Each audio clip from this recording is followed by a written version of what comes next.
There is a test most doctors never order that tells you far more about your cardiovascular risk than a cholesterol panel ever could. It is called the Coronary Artery Calcification scan. It measures the actual amount of calcium buildup inside your arteries. It is quick, it is not expensive, and it is one of the single best predictors of mortality from all causes. The score should be 0, but many people discover scores of 100, 200, 500, even over 1,000 without ever having had a symptom or a warning. I'm Dr. Berg, turning keto and health science into simple habits that transform lives. Today I want to walk you through the most powerful foods and strategies to clean out your arteries, reduce that calcium buildup, lower arterial inflammation, and reverse the damage that has been quietly accumulating inside your cardiovascular system. If you get that scan and your score is high, apply everything in this video and retest every several months. Watch it go down. The problem we are addressing starts at the innermost layer of your artery wall, the endothelial layer. When that layer becomes dysfunctional, several things happen simultaneously. Inflammation sets in, scar tissue and fibrosis develop, calcium starts depositing, cholesterol accumulates, and clots can form. Understanding this progression is key to reversing it because you have to address the root of the damage, not just the downstream effects. The single most important thing you can do for your arteries, and nothing else on this list works properly without it, is normalize your insulin levels. High insulin directly causes inflammation inside the endothelial layer. It thickens the artery wall. It promotes clot formation, and it drives the production of advanced glycated end products, AGEs, which are damaged proteins inside the artery wall caused by excess carbohydrate consumption. These glycated proteins become dysfunctional, sticky, and structurally compromised. They are a direct product of a high-carb diet, and they are one of the primary mechanisms of arterial damage. A low-carb ketogenic diet combined with intermittent fasting is the most powerful way to lower insulin consistently. Everything else you do for your arteries builds on this foundation. Without it, the other strategies are significantly limited in their impact. Once insulin is under control, the next priority is vitamin K2.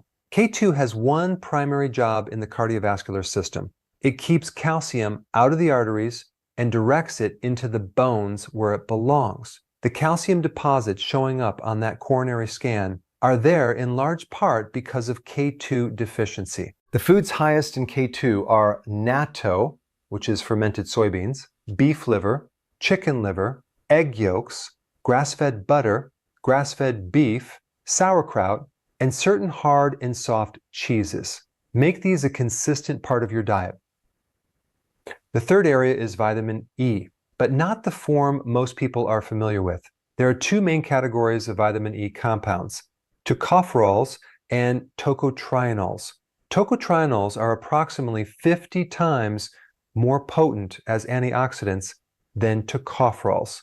If you have existing damage inside your arteries, fibrosis, scar tissue, free radical damage to the arterial wall, tocotrienols are one of the most targeted interventions available. They have been shown to stop the progression of arterial fibrosis and clear oxidative damage from the endothelial layer. Consuming plenty of green leafy vegetables gives you a meaningful amount of vitamin E generally. But if arterial damage is already present, a tocotrienol supplement is worth adding specifically. The fourth strategy is shifting your fatty acid balance. Most people are consuming far too much omega-6 fat and far too little omega-3. Soybean oil, corn oil, canola oil, and cottonseed oil are the primary culprits. They are in nearly every processed food and used in virtually every restaurant kitchen. These omega-6 oils are highly inflammatory, especially when heated. Removing them from your diet and replacing them with omega-3 rich sources, fatty fish like salmon, cod liver oil, walnuts, which contain a precursor to omega-3, directly reduces arterial inflammation. Also, make sure your meat is grass-fed, which has a significantly better omega-3 to omega-6 ratio than grain-fed conventional meat. The fifth focus is potassium. Arterial stiffness is one of the primary drivers of high blood pressure, and potassium is the mineral that keeps artery walls soft and flexible. The average American consumes about 1.5 cups of vegetables per day. Your body needs at least 7 cups to even approach adequate potassium intake. That gap is enormous, and it directly shows up as stiff arteries and elevated blood pressure. Prioritize leafy greens and vegetables at every meal. A quality electrolyte powder that contains meaningful amounts of potassium can also help bridge the gap. Vitamin D belongs alongside potassium in the conversation about arterial health and blood pressure. Vitamin D supports endothelial function from multiple angles, reducing inflammation, improving vascular tone, and directly lowering blood pressure. The therapeutic range for cardiovascular benefit starts at around 10,000 IU per day, well above the standard recommended amounts. Most people cannot get this from food alone, though fatty fish and cod liver oil do contribute. Sunlight is the most natural source, but supplementation is necessary for most people in modern indoor lifestyles. The combination of adequate potassium and adequate vitamin D together is particularly powerful for keeping arteries flexible and blood pressure controlled.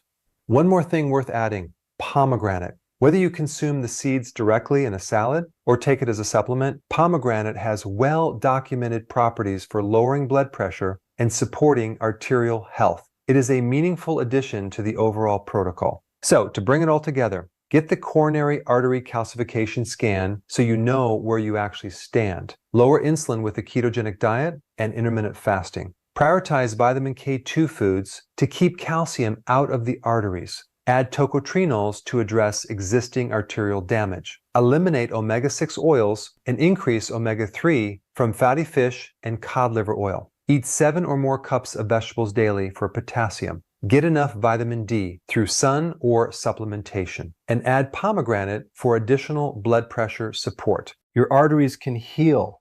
The calcification can reverse. The inflammation can resolve, but only if you address the root cause and give your body the specific nutrients it needs to do the repair work. If you want to go further and learn how to build a truly resilient immune system that can handle everything your environment throws at it, I put a free course together specifically for that. The link is in the description below. Check it out and get signed up today.